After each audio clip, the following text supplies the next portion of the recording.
Ah, yes, the fan film. We'll be discussing today fan films and basically how one particular subject of fan films has gotten screwed over. And you have to put to the perspective, realizing now why, really, truly, that the reason that a major network has stifled, or they think they've stifled, the fan films online.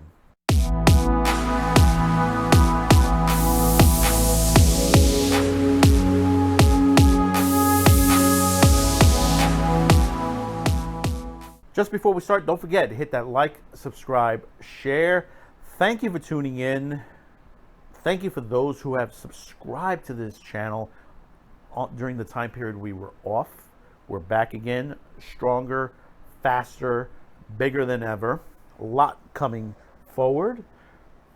Also, if you haven't checked out our new site at shopcuticast.com, I encourage you to check that out because we've got some good stuff on there. We've got some good shirts and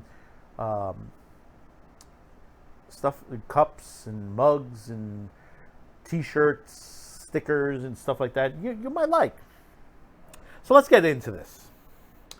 The fan film. If we remember everything that's been online now, from Star Wars to Star Trek to Dragon Ball to anything you could think of that you can, and Aliens, that a fan film can be made. Fan films have been around for a long time. With the inception of the internet, now we get to see a lot of them ever since the beginning. But fan films go back years. There are some that go back to the beginning, even prior to the internet. That you grab a camera and you started to make stuff. When I was younger, me and my friends, we used to make these little funny fan films and stuff like that. I wish we still had them. I don't know where they are these days. I have to talk to somebody in particular if he still has copies of them on VHS. And we used to have fun doing those. We used to have fun many years ago doing that. Some of us who have made these little films and stuff like that, and we started doing our favorite TV shows on it. Some of them has made it online, and some of them hasn't. And there have been times where some of the original creators of some of these properties have praised and have had competitions, like George Lucas. Many years ago, I forgot the name of the website, but there used to be a website where you used to be able to upload tons of Star Wars fan films and shorts and animations. And they used to give awards out and trips to Skywalker Ranch and meet George Lucas and many other things. As the years progressed, things started to change with the TV shows and movies and stuff like that. And you see today the way things are, how bad Star Wars is since it's been taken over by Disney. And we see how Star Trek is, the way CBS and Paramount has treated the franchise, especially when they were separated at one point, where basically they couldn't use 25% of the product because of the deals that they've made throughout. Then you started seeing one thing change over on the internet. The fan films got a boost. And what I mean by a boost is they got better.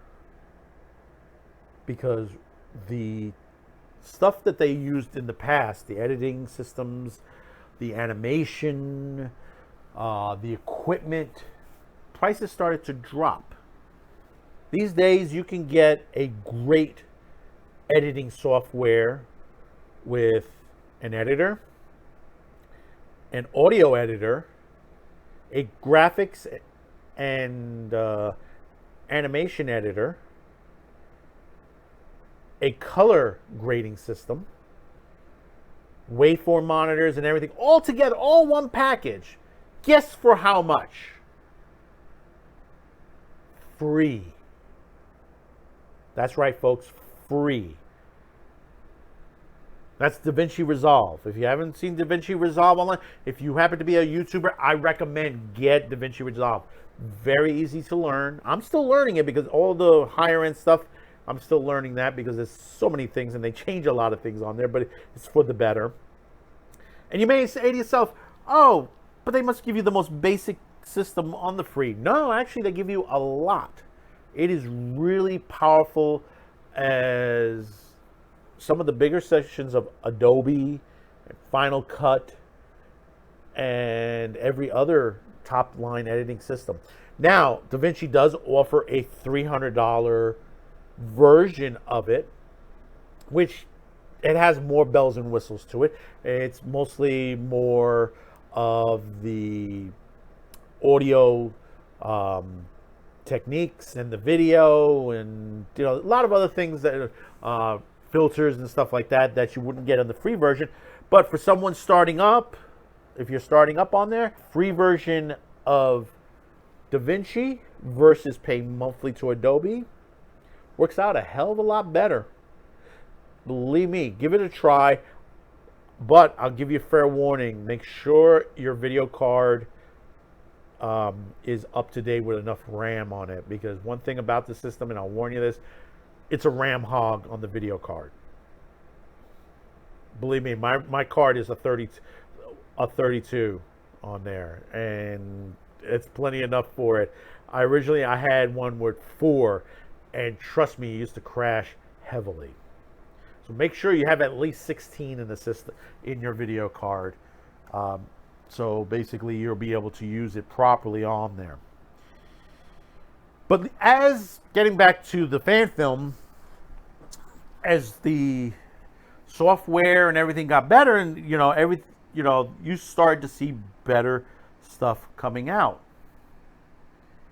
Then you started to see really good productions, and you started to see certain celebrities that worked on the Star Trek series appear in these, like Walter Koenig and Michelle Nichol, many other characters, John DeLance, and many various people. The son of James Doohan worked on one series.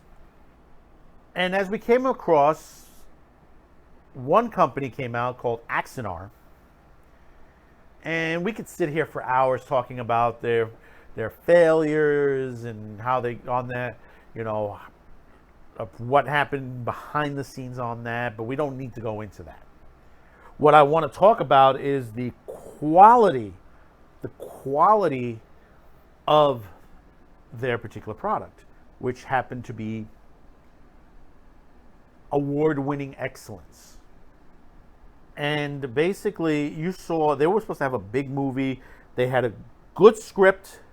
The teaser is excellent. If you haven't seen the Axanar teaser, it's excellent. There are like shorts now, and we'll get into that part of the lawsuit, is basically, it was supposed to be like a whole movie series, a lengthy movie series for Axanar.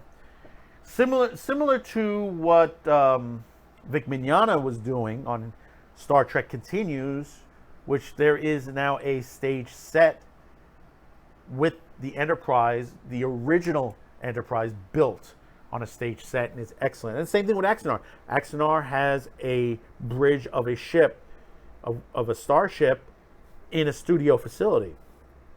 And it's beautifully done. It's well done. All these stage sets and everything are top notch.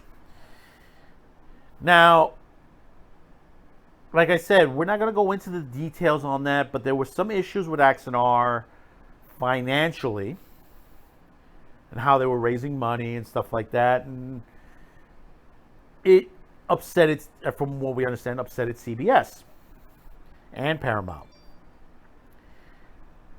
And it came down to a lawsuit, which basically came to, in a way, I call it a loss to the fan films.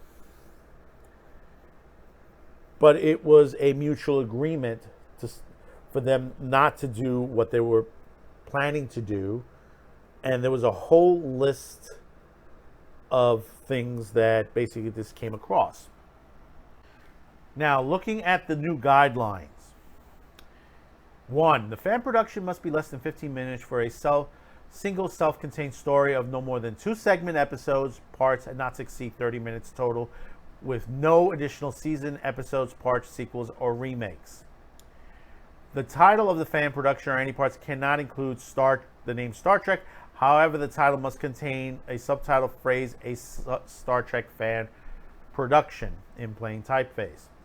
The fan production cannot use the term official in either of its titles, subtitle, any marketing promotion, or social media fan production. I never saw that part of it. The content in a fan production must be original, not reproductions, recreations, clips from any Star Trek production, which basically puts Star Trek Continues out of business, which it has happened. If non-Star Trek third-party content is used, all necessary permission from any third-party contracts should be obtained in writing. If the fan production uses commercially available Star Trek uniforms, accessories, toys, props, these must be official merchandise, not bootleg items or imitations such as commercially available products. I'd say this is a joke in itself. The fan production must be a real fan production, including creators, actors, and all participants must be amateurs, cannot be compensated for their services, and cannot be currently or previously employed on any Star Trek series, films, productions, DVDs, or any of the CBS or Paramount production licensees. You know, those actors are going to give a middle finger to that, because that's CBS saying that you cannot act anywhere else but this here. You can't tell an actor on there where to go for his role. And this is why one of the things that, if anyone else has money to take this back to court, this should be one of the things that would help pull this rule apart. Because you're telling actors, people who would donate their time to help the fan production, and you're saying, well, they can't do it. The fan production must be non-commercial. We know that. You know, got to raise money to do it. CBS and Paramount do not object to limited fundraising the creation of the fan project. Bullshit. Whether 1 or 2 segments consist of these guidelines, as long as it doesn't exceed $50,000, including platform fees, when $50,000 goes reach, all the fundraising must cease. See, they're telling them they can't raise no more than $50,000. That's wrong. The fan production must be only exhibited or distributed at a no-charge basis and sharing via streaming services without generating revenue. It's on YouTube. It's on YouTube. The fan production cannot be distributed in a physical format such as Blu-ray, DVD, or Blu-ray. That ain't going to stop them. The fan production cannot be used to derive advertising revenue, including but not limited through, for example, the use of pre or post-rolling advertising, click-through advertisement banners that is associated with the fan production. No unlicensed Star Trek related or fan production related merchandise or services can be offered for the sale, giveaway, premiums, perks, or rewards in connection with the fan production fundraising. Can't fundraise without merchandise. The fan production cannot derive revenue by selling its licensed fan productions on sets, props, or costumes. 7. The fan production may be family friendly and suitable for a public presentation. Videos may not include profanity, nudity, obscenity, pornography, depiction of drugs, alcohol, tobacco, or harmful illegal activity or material that's offensive, fraudulent, defamatory, libelous, disparaging, sexual, explicit, threatening, hateful, or any other inappropriate content. The content of the fan production cannot violate any individual right of privacy. Inappropriate content. Who decides on that?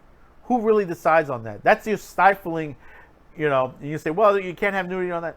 Yeah, you can, but when does a Star Trek fan film end up that way? Unless you're a porn movie. Hasn't stopped the porn movies from doing this. The fan production must display a disclaimer in the on-screen credits of the fan production on any marketing material, including the fan production website or posting the fan production, which they have. Star Trek and all related marks, logos created solely by CBS Studios Inc., which we're going to get to that in a minute. The fan production is not endorsed and sponsored, not affiliated with CBS, Paramount Productions, or any other Star Trek franchise. and is not commercially fan-made, intended for recreation. No commercial exhibition, distribution permitted. No alleged independent rights will be asserted against CBS or Paramount Pictures. Creators of fan productions will not seek to register their works or any elements under the copyrighted trademark. Most people don't. Fan productions cannot create or imply any association or endorsement by CBS or Paramount Pictures. CBS and Paramount reserve the right to revise, revoke, and withdraw these guidelines at any time of their own discretion. These guidelines are not a license and do not constitute approval or authorization of any fan production or waiver of any rights that CBS or Paramount may have with respect to the fan fiction created outside of these guidelines. Here you are, you're stifling complete people. Now, understand, CBS and Paramount didn't originally create this. This was created by Gene Roddenberry. Yes, you do own the rights currently. No, you are not the original creator.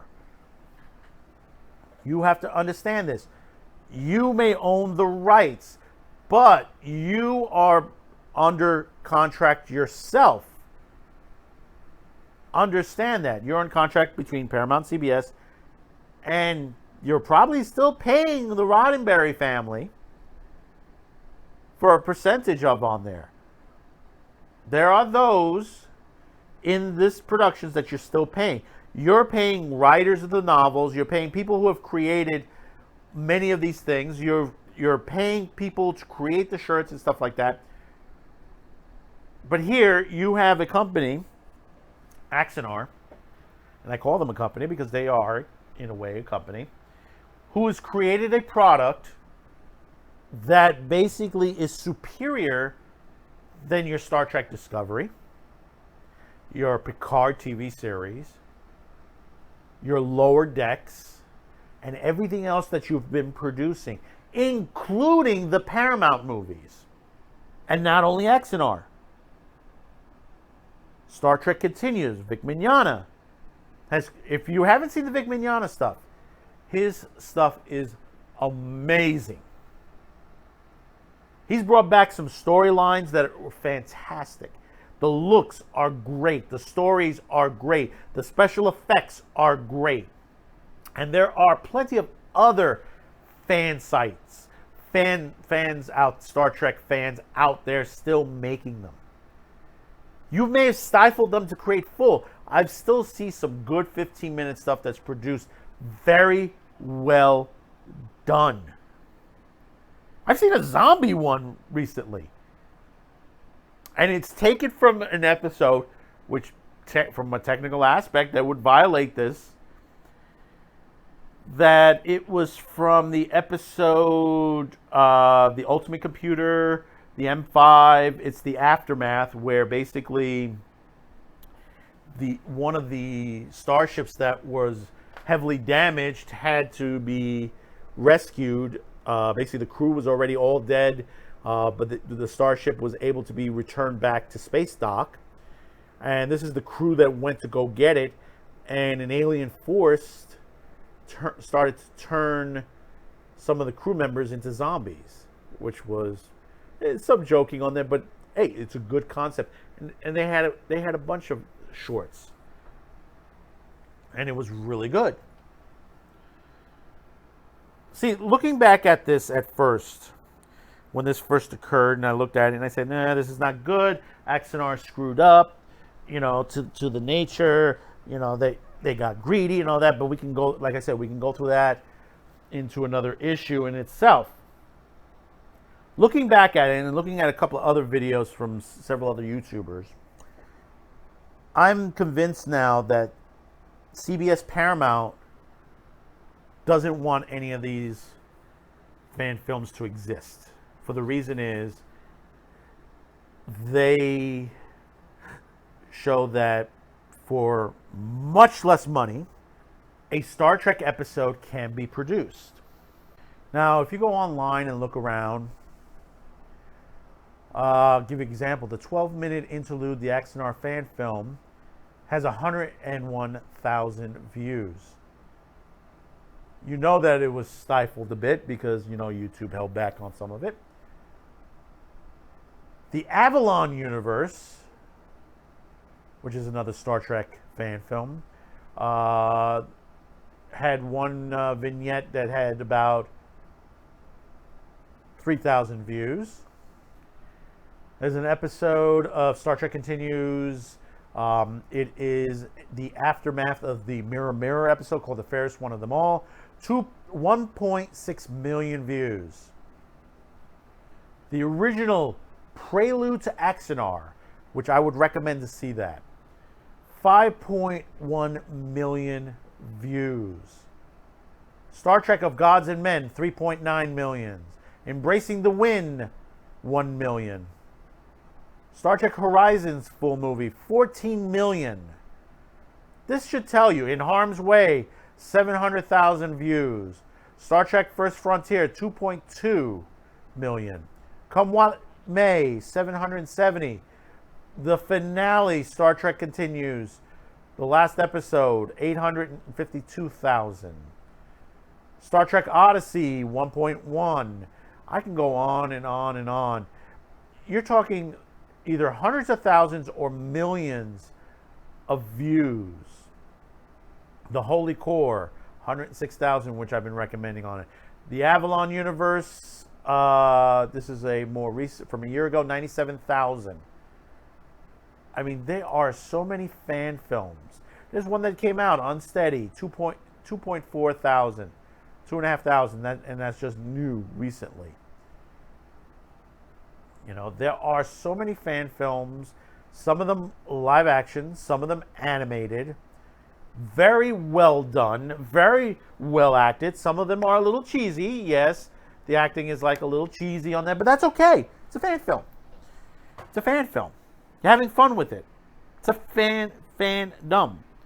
Now, to give you a better example, and we'll go away from the Star Trek a little bit. If we go over to Star Wars Theory, now you've heard of Star Wars Theories before. He's working on the sequel right now for the Vader short, which at first Disney tried to slam down with Warner, and George Lucas had to step in and basically told him, no, do not do this. This is a freedom of expression. He's showing what can be done. It looks fantastic. If you haven't seen Vader, Shards of the Past, which currently right now, this is a 2-year-old video, 24 million people have seen this video. The trailer to the sequel, the short that he did, 8.3 million, and that was 8 months ago. 8 months ago. And the quality is excellent. And the thing about it is, Star Wars Theory is trying to raise the money separately on the outside.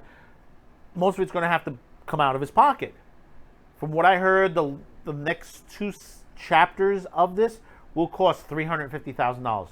$350,000, say each one is 16 minutes, 60, say 20 minutes long. 40 minutes for $350,000. Could you imagine if you had a budget of $500,000, $600,000, $700,000, how much of a full-length movie he can do with that?